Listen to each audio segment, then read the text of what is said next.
Thank you, Mr. Chairman.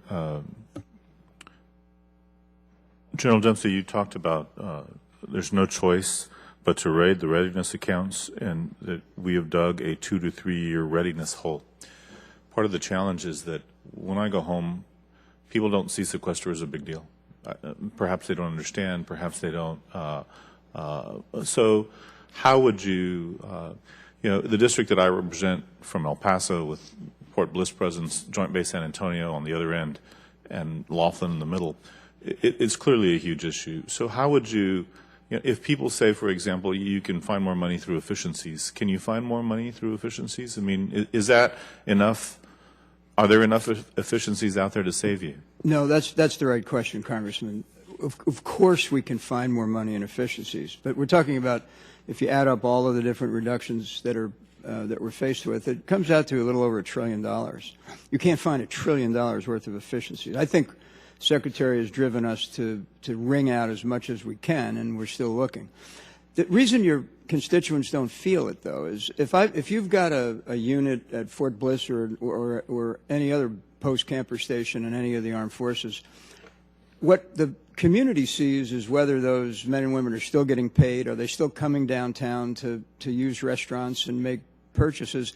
They don't really see that they may be on the base not training. And so let me use the basketball analogy. It's that time of year. It's March Madness, and I don't mean the budget, although I might make that analogy.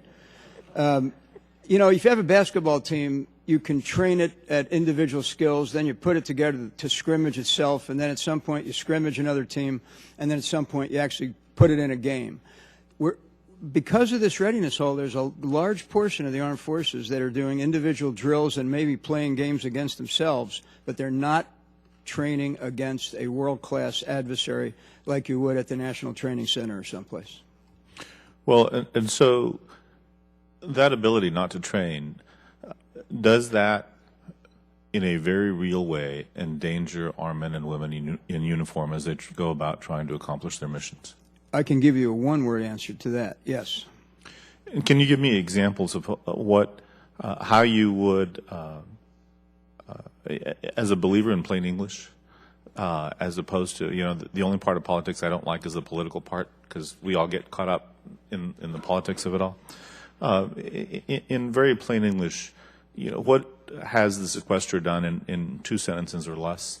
What has the sequester done to the military might of the United States?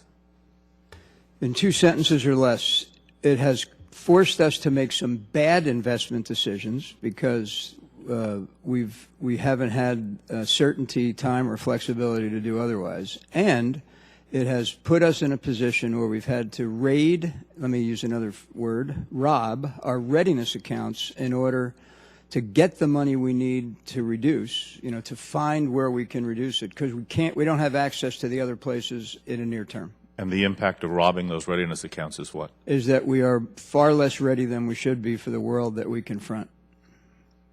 Thank you, Mr. Chairman. I yield back. Thank you.